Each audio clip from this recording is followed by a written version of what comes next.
1 Reis, capítulo 19, é de onde nós vamos tirar a nossa gotinha dessa quarta-feira. A gente sempre começa com o que a gente chama de gotinha de sabedoria, bisuzinho de Deus para quem ainda tem ouvidos. E eu queria começar com 1 Reis, capítulo 19.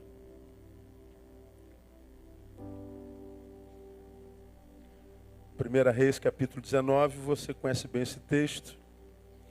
No 18, Elias tem aquela batalha com os profetas de Baal de Azera.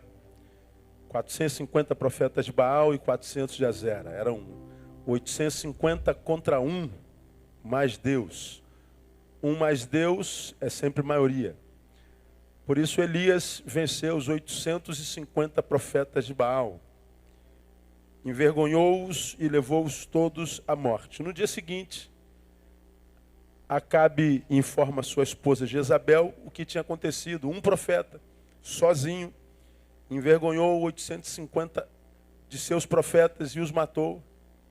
E ela então é tomada por ira e faz um juramento, que Deus me faça o mesmo com os profetas, comigo, e outro tanto se amanhã, nessa mesma hora, Elias não tiver morto. Ela fica indignada porque vê seus profetas mortos e diz que Deus me faça o mesmo e um tanto a mais, se amanhã, nesse mesmo horário, Elias não tiver morto. Elias descobre que a mulher, a rainha, está com ira e ele foge. Aí está registrado no capítulo 19. Ele vence 850 homens e foge de uma mulher. Isso é impressionante. E ele foge da rainha, ele foge da mulher, ele entra numa caverna, desesperado, tomado pelo medo. E Deus fala com ele na caverna, perguntando: o que você faz aqui nesse lugar, nessa caverna, em fuga? E aí ele responde no verso 10.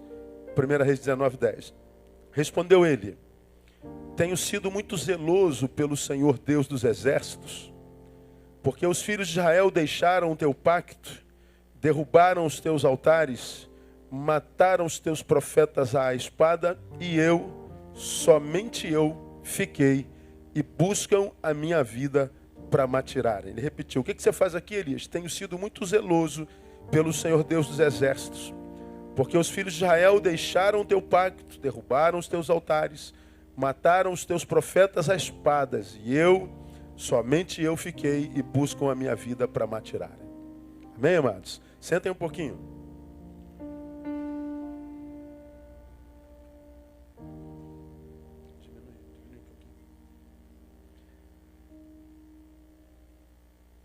Por que Deus pergunta a Elias o que ele está fazendo dentro da caverna? Não é porque ele está na caverna. Caverna, todos nós passamos, né? Tem momentos que nós gostamos de nos isolar mesmo. Há dias em que eu e você queremos ver ninguém, não é? Tem dias que a gente quer ficar dentro do quarto, e se a gente pudesse não via nem a esposa e o marido ou o filho, a gente não quer ver ninguém, a gente quer ficar sozinho. Acontece contigo também, não? Caverna, a gente caça caverna. E Jesus andou por dentro de muitas cavernas, só que as cavernas dele eram chamadas de montes. Jesus se isolou várias vezes e constantemente para estar a sós consigo mesmo, com Deus. Então não há problema na caverna. Deus respeita na coletividade a individualidade, a subjetividade de cada um. Então querer estar sozinho, querer se retirar um pouquinho do todo para ser você mesmo, isso é positivo demais. Para isso ele fez o sábado, né? Para que a gente descansasse, inclusive dos outros. Então caverna não é problema. Então se você está dentro de caverna, fique tranquilo. Você não está em lugar alienígena, não. Esse lugar aí é lugar de gente também. Mas por que Deus perguntou a Elias: o que você faz aqui? Quando Deus pergunta, na minha concepção, a Elias: o que você faz aqui? Não pergunta só em função do fato dele estar na caverna, mas do que ele faz dentro da caverna. É aquela pergunta esquisita, já preguei sobre ela, né? O que você faz quando você não está fazendo nada? Não fazer nada não é problema. Mas o que você faz quando não está fazendo nada? Que tipo de produção emana do teu ócio? Porque mesmo quando eu estou fazendo nada, estou isolado, estou aqui paradinho, não tem ninguém aqui, tudo apagado, ninguém do meu lado, alguma coisa está acontecendo dentro de mim. Alguma coisa está sendo produzida em mim. Sua cabeça não para, seu pensamento não para, teu coração continua pulsando.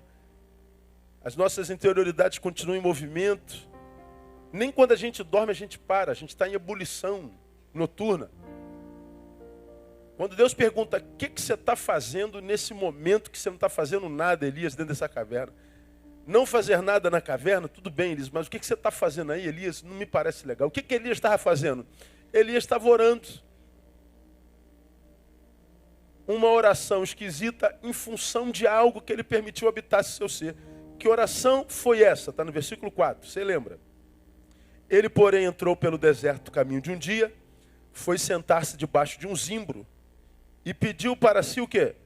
A morte, dizendo, já basta, ó Senhor, toma agora a minha vida, pois não sou melhor do que meus pais. Está sozinho, isolado, como diriam os poetas, macambúzio, sorumbático e tudo mais, problema nenhum. Elias passou por isso, eu e você passamos, Jesus passou, todo ser vivo passa. Agora, na solidão dele, o que ele faz? Uma oração, bom, orar é bom em qualquer instância. Mas que tipo de oração ele faz? Ele pede para si a morte. Deus, eu quero morrer. Eu não quero mais viver. Eu não aguento mais. Basta. É a palavra que ele usa. Já basta, ó Senhor. Ora, por que o maior de todos os profetas, Elias, chegou ao cume da insuportabilidade? Por que ele chega lá no cume da ausência da dor e diz assim, chega, eu não aguento mais isso. Não dá para mim mais, Deus. Chega, eu quero morrer, não quero mais viver. Da onde que Elias produz essa oração? Bom, eu e você, se lêssemos apenas por ler, sem meditação, a gente ia falar, ele está sendo ameaçado de morte, pastor. Mas, o cara ontem venceu 850 homens.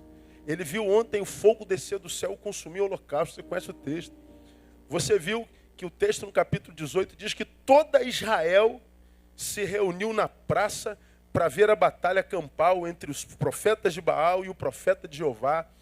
E toda Israel viu o profeta de Jeová sendo exaltado e exaltando seu Deus, porque os 850 foram envergonhados, porque o fogo desceu do céu e Israel inteirinho dizendo, só o Senhor é Deus, só o Senhor é Deus. Foi como eu já preguei aqui, um BBI, Big Brother Israel. Israel inteirinho viu. Passou nas manchetes das maiores televisões de Israel. Todo mundo viu, o profeta era para estar cheio de alegria por ter visto no passado bem próximo a manifestação de Deus. Mas a despeito do passado glorioso, ele está vivendo um presente desgraçado. Por quê? Não foi por causa das circunstâncias. Porque se fosse circunstâncias, eu digo, peraí, quem você pensa que você é, Jezabel? Para me ameaçar de morte, você não lembra o que eu fiz ontem com os seus profetas? Você acha que o Deus que me livrou de 850 homens não vai me livrar de você, uma mulher? Você está doida. Você perdeu o juízo. Você quer se juntar aos seus profetas? Porque seria a reação que ele teria normalmente. Mas não, ele foge, entra numa caverna e diz, não aguento mais. Por que ele chegou à insuportabilidade? Não foi por causa das circunstâncias.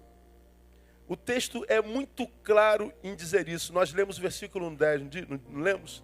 Volta para o versículo 10. O que você está fazendo aqui, Elias? Que tipo de oração é essa?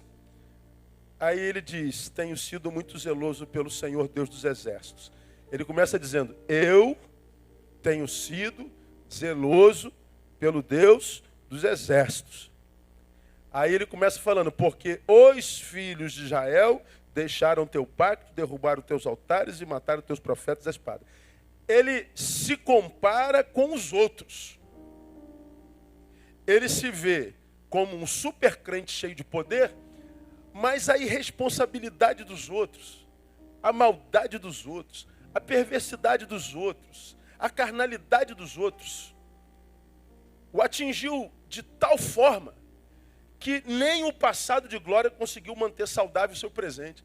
Ou seja, a sua visão de mundo adoeceu por causa do comportamento alheio.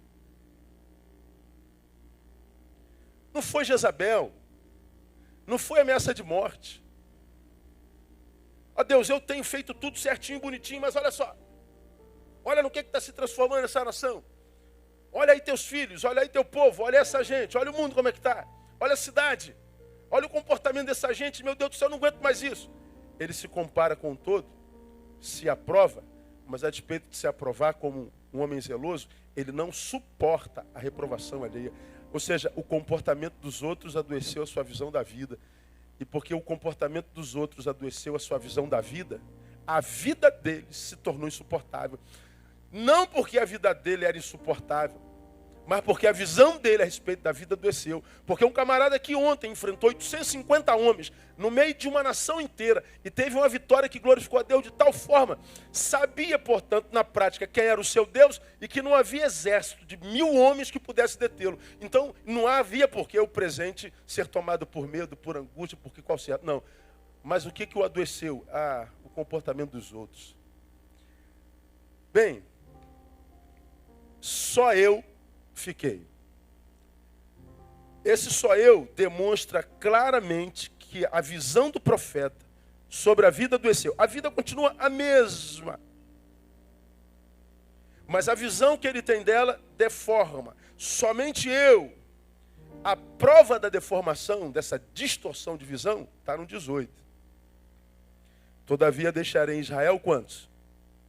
Quantos? 7.000. Elias diz, quantos ficaram? Eu. E Deus disse, quantos mais haviam em Israel? 7.000. Ora, onde é que está o problema? Na solidão de Elias ou na visão dele sobre solidão? Na visão. Um homem cheio de Deus, cheio de poder, cheio de fé, cheio de unção, cheio de autoridade. Um homem cheio de tudo que um homem de Deus podia ser cheio. Não havia nada na vida dele que não tivesse cheio do que Deus pode dar a um ser humano. Mas a despeito de toda a plenitude, porque não sabia se relacionar em coletividade, adoece. E tudo que Deus gerou na vida dele não foi suficiente para manutenir a vida dele em saúde. Ele pede para si a morte e deprime. Ele adoece não por causa da ação do diabo, não por causa da ação do inimigo, não por causa do silêncio de Deus, não por causa de ausência de experiências no passado, não por causa de dúvida, mas porque não soube se relacionar com as outras pessoas. Ele adoeceu por causa dos outros. Consequência da visão distorcida por causa dos outros. Está aí no versículo 16. Ele manda ele voltar pelo caminho por onde ele veio, o caminho do deserto de Damasco.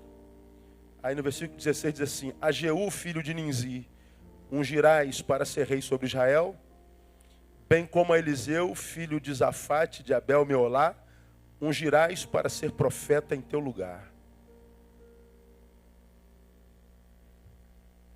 Ele perdeu o seu lugar profético, ele perdeu o seu ofício profético.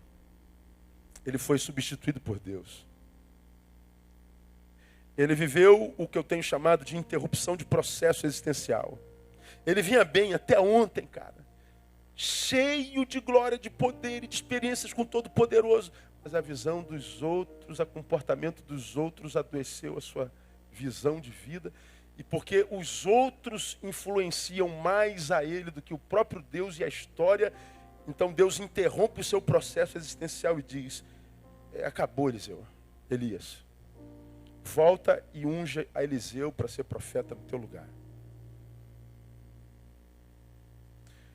O que é que eu aprendo e compartilho com os irmãos? Não é só pecado que interrompe carreiras e processos. É a incapacidade de amadurecer para se relacionar com os diferentes. Quantos de nós adoecemos por causa do comportamento dos outros? Quantos de nós nos preocupamos porque é responsáveis demais com a irresponsabilidade dos outros que a gente adoece? Quantos, cheios de amor e solidariedade no coração, por ver a frieza e a indiferença dos outros, adoece. Quantos, cheios de dons e talentos, e apaixonados pela palavra e pela obra do reino e da igreja, se dedicam de coração, corpo e alma, mas a inconstância dos outros o adoece. Quanta gente, cheio de tudo que Deus pode dar, tem ficado pelo caminho pelo simples fato de não conseguir suportar aquilo no que o outro se transformou. E, irmão, eu posso falar disso assim de carteirinha. Porque a gente, quando ama a palavra, ama Deus e ama a vida, ama tudo que Deus dá, e a gente é referência, formador de opinião, a gente, por exemplo, um exemplo, se dedica tanto à palavra e faz tanta questão dela, não abre mão dela nem um dia na vida, nem que seja para ler 2 palavras e meditar nessas 2 palavras o dia inteiro, para que no dia inteiro eu não tenha a sensação de que Deus não tenha falado comigo, ou que eu tenha que mentir para mim dizendo que eu ouvi Deus dirigindo. Eu não caio nessas parrelas de jeito nenhum. Sentir de Deus, eu não sinto quase nada de Deus. Ou Deus fala comigo na palavra. Ou tudo mais que eu vejo de outra forma Ele falando, pode ter sido Ele, mas pode não ter sido também.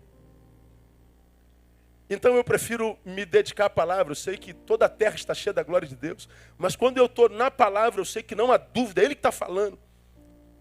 Então mesmo que a vida seja desesperadamente corrida, eu vou ler aqui, tenho sido muito zeloso pelo Senhor. Então eu vou mastigar esse negócio até as 24 horas. Falei, Deus, me dá uma palavra sobre essas 24 horas, porque eu preciso ouvir do Senhor alguma coisa nesse dia, porque eu ouço pessoas o dia inteiro, o tempo inteiro, é inevitável. Aí você se dedica à palavra assim, dessa forma, aí você imagina que os outros vão amar a palavra igual a você. Aí as pessoas não reagem à palavra como você reage. Aí se você fizer do outro a tua fonte de inspiração e a razão do teu continuismo, você fica pelo caminho. Ninguém quer nada. É como o professor de escola bíblica dominical, né, que vai dar aula. Quantos estudaram a lição hoje? 30 alunos, 2 estudaram. Pô, gente, vamos estudar aí, gente. Pô, pelo amor de Deus. Hoje, domingo que vem, vamos fazer um pacto. Não, vamos ajudar. Aí chega domingo que vem. Quantos estudaram? 3. Pô, o professor fica desanimado, né? Pô, pastor, não dá não. Ninguém quer porcaria nenhuma. Por quê? Porque ele está apaixonado pela palavra. Mas aí os outros não estão apaixonados nem um pouquinho. O comportamento dos outros o tira da frente da classe e do estudo da palavra. Não foi diabo, não foi Deus, não foi nada. Foi a incapacidade de se relacionar com outros. Quantos de nós, cheios do amor de Deus, ficamos tão loucos com a indiferença desse mundo, com a promiscuidade, com a dureza, com a frieza, com a incredulidade, com a procrastinação, com a corrupção. E a gente diz, meu Deus, eu não estou aguentando mais isso. Pois é, isso são eles, gente. Guarda o teu coração. Sobre tudo o que se deve guardar, guarda teu coração. Porque o do outro você não pode, você não tem gerência sobre ele. Por que que Eliseu foi interrompido na vocação, foi interrompido da existência, porque ele foi arrebatado depois?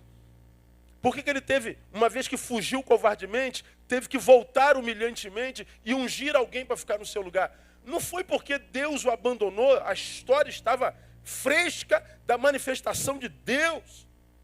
Não era porque não havia fruto no ministério, a história estava repleta de frutos do ministério. Não é porque ele não tinha futuro, olha o passado. Encheu o seu presente de glória, portanto, de possibilidades no futuro. Mas a despeito disso tudo contribuindo a favor, ele foi interrompido. Por quê? Por causa da influência do outro. Sabe o que eu tenho aprendido? O meu próximo, meu semelhante, pode exercer um poder danoso em mim muito maior do que o diabo. Porque se eu nasci de Cristo e de Deus, o diabo não me toca. Amém ou não amém? Mas o outro. Mas a palavra do outro. O comportamento do outro. A indiferença do outro. O desrespeito, a irresponsabilidade. Isso toca na gente. E na minha concepção foi exatamente que interrompeu Eliseu. Então, o conselho para a nossa gotinha de sabedoria: não permita que o comportamento dos outros te adoeça. Guarda teu coração. Pastor, ninguém quer nada. Problema é deles, dane-se. Eu vou continuar querendo, porque eu não sirvo a eles, eu sirvo ao Senhor. Pastor, ninguém quer nada. Eu quero tudo, se tudo for e vier de Deus. Pastor, ninguém faz. Deus me deu porque me confiou. Eu vou continuar fazendo. Ah, mas ninguém valoriza. Eu não estou fazendo por causa deles, eu estou fazendo por causa de Deus. Eles são um alvo a ser alcançado. Mas a motivação que me faz atirar é Deus. Então atire, irmão. Joga a tua semente. Mas pastor, a terra é ruim. O problema é da terra. Enquanto você continuar jogando semente, o semeador te dará novas sementes. A Bíblia diz, você tem me ouvido repetir, que ele dá semente ao quê? Semeia. Mas eu não estou colhendo. O problema é da terra. A semente vai continuar sendo dada, filho meu. Pense, no reino, a gente não se alimenta. No mundo espiritual, a gente não se alimenta do fruto que colhe, não. O fruto a gente colhe para a glória de Deus. Quem nos alimenta é o que dá semente. Fruto que me alimenta é no mundo objetivo, é na carne. Eu planto uma maçã com maçã, uma semente de maçã, planto uma semente de jaca com uma jaca. Mas no mundo espiritual não, são pessoas. A gente semeia nas pessoas e os frutos são delas. Agora, a nossa alimentação e nosso renovo vem daquele que dá semente. Porque a gente encontra sentido na vida não colhendo o que planta no mundo espiritual, mas permanecendo semeador até o fim da vida. Porque o que aconteceu com Elias? Deixou de ser semeador, porque a terra semeada não valorizava a semente. Ele permitiu que o comportamento alheio o adoecesse e deformasse a sua visão. Só eu fiquei. Não, Elias. Ficou não, Elias. Você está doente de visão. Deus me abandonou. Não, não abandonou não, Elias. É a sua visão. Então eu digo a mesma coisa para você que está aqui, se sentindo sozinho, abandonado. Não, não está não. Deus não te abandonou, você não está sozinho. É a tua visão que está equivocada. Pastor, ninguém está querendo nada. Ninguém é muita gente. Você quer? Quero. Então já não é mais ninguém. Alguém quer. Continue querendo e você vai ver que aquele que dá semente vai continuar dando semente. E mesmo que você entre numa caverna, ele vai colocar alguém do seu lado para te ajudar. Porque você não interrompeu o processo por causa dos outros. Não permita que o comportamento dos outros adoeça vocês. Porque nós não encontramos no outro a motivação. Encontramos no outro campo a semear. Mas nossa motivação é Deus. E esse não nos abandona jamais. Você não está sozinho. Quem crê, aplauda Ele. Vamos adorá-lo. Aleluia.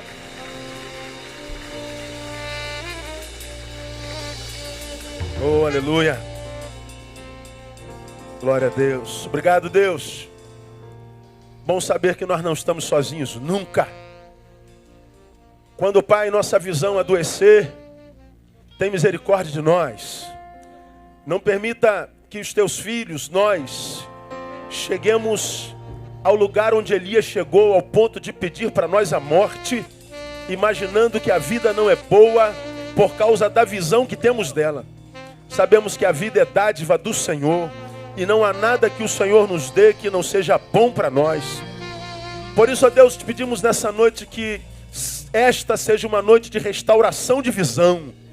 Que tu possa curar a visão dessa gente que tu trouxestes aqui para ouvir isso. Porque tu trouxestes alguém para ouvir isso no início desse culto. Então que essa noite, ó Deus, caiam as escamas dos olhos.